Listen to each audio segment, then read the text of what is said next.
Hello friends, જય Shri Krishna. Welcome back to my YouTube channel Vraj Cook. તો friends, આજે હું કોઈ રસોઈ કુકિંગ લઈને નથી આવી. આજે હું તમને ટિપ્સ બતાવીશ જે કુકરમાં તમે નેઇલ પોલિશ લગાવીને તમે એનું કમાલ જોજો કે કેવું એનું કમાલ છે ફ્રેન્ડ્સ. તો આ ટિપ્સ આપણે આજે 5 થી 6 ટિપ્સ જોશું ફ્રેન્ડ્સ, અને બધી તમને યુઝફુલ છે. તમારી જે પૈસાની બચત થશે અને બહુ જ કામની ટિપ્સ છે. તો ચલો આજનો વિડીયો સ્ટાર્ટ કરીએ ફ્રેન્ડ્સ. વિડીયો પસંદ આવે તો તમે લાઇક, શેર અને સબસ્ક્રાઈબ કરવાનું બિલકુલ ભૂલતા નહીં. તો ફ્રેન્ડ્સ, આજે આપણે કુકર હોય છે, કુકરનું હેન્ડલ છે ને હલતું હોય છે, બરાબર છે. તો એને છે ને આપણે ગમે એટલી વાર ટાઈટ કરીએ છીએ ને તો પણ એ છે ને થોડાક દિવસ થાય ને ત્યાં પાછું ડખડખવા માંડે છે. તો એના માટેનું શું કરવાનું કે આપણે કોઈક નેઇલ પોલિશ લેવાની કે જે સુકાઈ ગયેલી હોય છે, અથવા તો થોડી એવી સુકાઈ ગયેલી હોય છે. એકદમ સુકાઈ ગયેલી નહીં ચાલે, થોડી એવી સુકાઈ ગયેલી ચાલશે. પછી ઇનકેસ તમને કલર ન ગમતો હોય તો પણ ચાલે. પછી કુકરનું હેન્ડલ છે ને એ તમારે કાઢી નાખવાનું ફ્રેન્ડ્સ.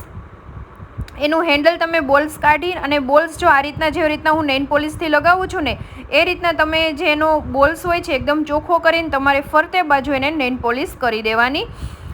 અને એકદમ ઇઝી છે અને એકદમ સરળ ટિપ્સ છે ફ્રેન્ડ્સ. આ રીતનું જે ચાનું જે પેન હોય છે એમાં પણ હલતું હોય છે, અને કુકરમાં પણ હેન્ડલ છે હલતું જ હોય છે. પછી એને ડ્રાય થવા દેવાનું.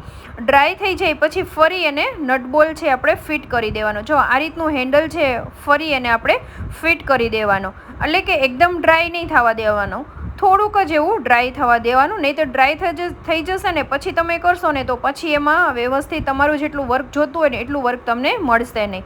તો ફ્રેન્ડ્સ, આ ટિપ્સ તમે જરૂરથી ફોલો કરજો, કારણ કે બધાના ઘરમાં એ પ્રોબ્લેમ્સ તો રહેતો જ હોય છે કે આ જે આપણે કુકર હોય છે એનું હેન્ડલ થોડાક દિવસમાં જ ડખમખવા માંડે છે. અને આ ટિપ્સ તમે કરશો ને ફ્રેન્ડ્સ એટલે ક્યારેય પણ તમારું જે કુકરનું જે ઢાંકણ છે ને ડખમકશે નહીં, અને એવું ને એવું રહેશે. તો ફ્રેન્ડ્સ, આ ટિપ્સ તમને કેવી લાગી? ટિપ્સ સારી લાગી હોય તો કમેન્ટ જરૂરથી કરજો, અને તમારા ફેમિલી મેમ્બર સાથે શેર કરવાનું બિલકુલ ભૂલતા નહીં. તો સેકન્ડ ટિપ્સ એ છે ફ્રેન્ડ્સ કે આપણે દાણા છે ને ચોમાસામાં ખરાબ થઈ જતા હોય છે, તમે ગમે એટલા રાખો ને એ રીતના. તો આ રીતના છે ને દાણાને છે ને તમારે એકદમ સાફ કરી લેવાના છે. કોઈ પેલું દાણું ન હોવું જોઈએ. આને આછા મોડા છે ને આને શેકી લેવાના છે, બહુ વધારે નહીં, આછા મોડા. પછી ઠરી જાય ને એટલે છે ને તમારે એરટાઇટ કન્ટેનરમાં છે ને ભરી લેવાના છે. એટલે ચોમાસામાં છે ને તમારા દાણા છે ને બગડશે નહીં ફ્રેન્ડ્સ. અને નહીતર છે ને એમાં લાડુ થઈ જતી હોય છે ને ઈયળ થઈ જતી હોય છે. જો આવા કોઈ ખરાબ આવી રીતના દાણો હોય ને એને કાઢી નાખવાનો છે. એ કારણ કે તમારે યુઝમાં જોતો હોય ને તો એમાં લઈ લેવાનો છે, પણ આ એકદમ છે ને ચોખ્ખા દાણા હોવા જોઈએ. એ વાતનું તમારે છે ને ખાસ ધ્યાન રાખવાનું છે. તો આ ટિપ્સ તમને કેવી લાગી ફ્રેન્ડ્સ એ પણ જરૂરથી તમે લોકો કમેન્ટ કરજો. અને એકદમ ઠરી જાય ને પછી જ તમારે એરટાઇટ કન્ટેનરમાં ભરવાના છે, ત્યાં સુધી તમારે નથી ભરવાના. તો આ ચોમાસાની ફ્રેન્ડ્સ બેસ્ટ ટિપ્સ છે, કારણ કે દાણા છે ને માંડવીની સિંગ છે ને બધાને બગડી જતી હોય છે, પ્રોબ્લેમ થતો હોય છે. તો આ રીતના. નહીં તો પછી ઓલો જે આપણે કોકો કોલાનો જે થમ્સઅપનો શીશો આવે છે ને એમાં તમે ભરી અને એરટાઇટ પેલું ઢાંકણ દઈ દો ને તો પણ નથી બગડતા. પણ ઘણાની પાસે અવેલેબલ હોય છે, ઘણાની પાસે નથી હોતું. તો આ રીતના તમે છે ને શેકીને પણ તમે ફિલ કરી શકો છો. તો જરૂરથી આ ટિપ્સ કેવી લાગી એ કમેન્ટ કરજો ફ્રેન્ડ્સ. જો આ ગોળો છે ને નીચેથી છે ને જો આ પાણી છે ને ટપક ટપક થયા જ કરે છે. અહીંથી લીકેજ નથી, પણ ખબર નહીં, પાણી જો અહીંયાથી ટપક ટપક ટપક ટપક થયા જ કરે. તો પહેલાંને છે ને ગોળાને આપણે ઊંધો કરી દેવાનો છે. જો અહીંયાથી છે ને ટપક ટપક પાણી થતું જ હોય છે. પછી આપણે કોઈ સાફ કપડું હોય ને તો એનાથી છે ને લૂછી નાખવાનો છે. નવો તમે ગમે એ ગોળો લ્યો ને તો એમાં છે ને એ રીતના પ્રોબ્લેમ્સ આવતો જ હોય છે. એના માટે છે ને આપણે નેઇલ પોલિશ લઈ લેવાની છે, કે જે નેઇલ પોલિશ તમે યુઝ ન કરતા હોય, અથવા તો જે સુકાઈ જવા આવતી હોય, અથવા તો તમને કલર ન ગમતો હોય, એમાં કોઈ પણ નેઇલ પોલિશ તમે લઈ શકો છો. મને આનો કલર છે ને ગમતો નથી એટલે મેં એ રીતના લીધેલી છે. અને કલર અને બ્લશમાં જે એનું જે રહેવું જોઈએ ને એ પણ વ્યવસ્થિત નેલ્સમાં નથી રહેતું, એટલા માટે તો એ નેઇલ પોલિશ લઉં છું. તો એકદમ આ ડ્રાય થઈ જાય ને પછી છે ને ફરતે બાજુ છે ને નેઇલ પોલિશ કરી દેવાની આપણે.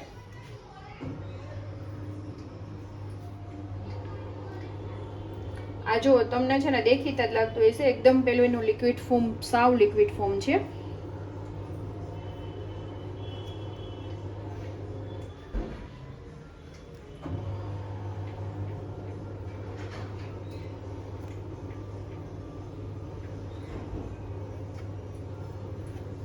અને પછી આપણે આવી રીતે કરી દેવાનું. કાંઠે ફરતે જે હોય છે ને ત્યાં પણ કરી દેવાનું, અને આ રીતની પણ કરી દેવાની. એકદમ પતલું જ ખાલી લેયર છે, લેયર એકદમ થીક આપણે એવું કરવાનું કે એવું નથી.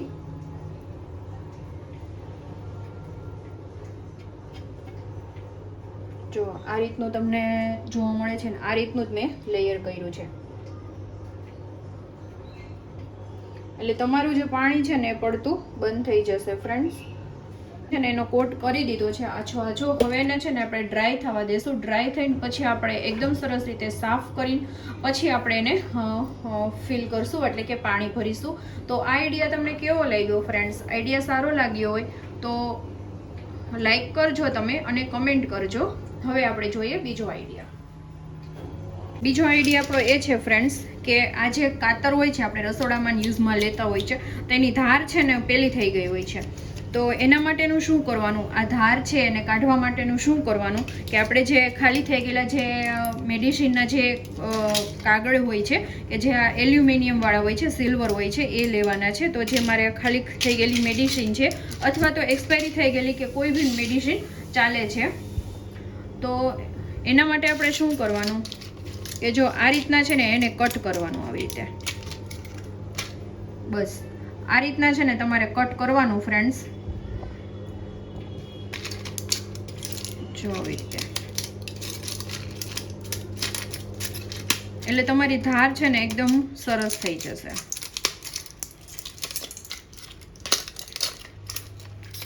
જો આવી રીતે. આવી રીતના આખા અને આ જે ધાર હોય છે ને ધારના ભાગથી બધી આવી રીતે છે ને તમારે કટ કરી દેવાનું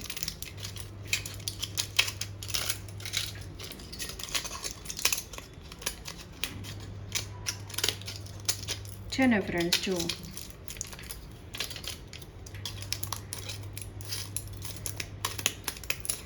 કેવું હોય તો તમે લાઇક, શેર અને સબસ્ક્રાઇબ કરવાનું બિલકુલ ભૂલતા નહીં. ફ્રેન્ડ્સ નેક્સ્ટ આઈડિયા આપણે જોશું કે આપણે દરરોજ પોતા કરતા હોઈએ છીએ તો અત્યારે ચોમાસામાં કેવું થાય છે, સ્મેલ પણ આવતી હોય છે ભેજને લીધે ઘરમાં, અને સેકન્ડ એ છે કે જીવજંતુ પણ આવતા હોય છે. તો 2 in 1 આ આઈડિયા છે. તો એના માટે શું કરવાનું છે,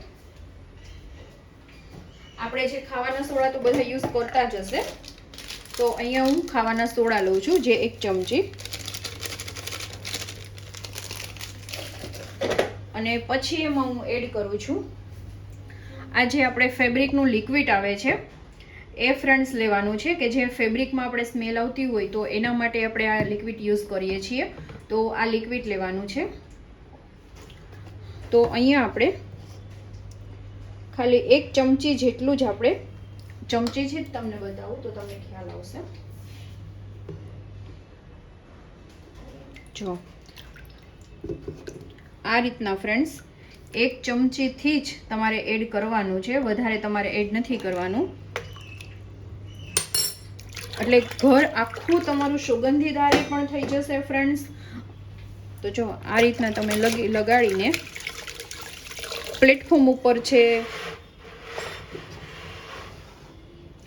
આ રીતના તમે પોતા લગાડી શકો છો. ફર્શ ઉપર છે કે પ્લેટફોર્મ ઉપર છે અને સાઈડની દિવાલ છે, બધી જગ્યાએ તમે છે ને આ રીતના પોતા લગાડી શકો છો કે જીવજંતુ પણ નહીં આવે, અને પ્લસમાં તમારું ઘર છે જે ભેજથી જે દુર્ગંધ મારતું હોય છે તો એના સુગંધ એકદમ સુગંધ પણ આવશે અને જીવજંતુથી પણ મુક્ત થઈ જશે. તો આ ટિપ્સ તમને કેવી લાગી? ટિપ્સ સારી લાગી હોય તો ચેનલને સબસ્ક્રાઈબ કરવાનું બિલકુલ ભૂલતા નહીં.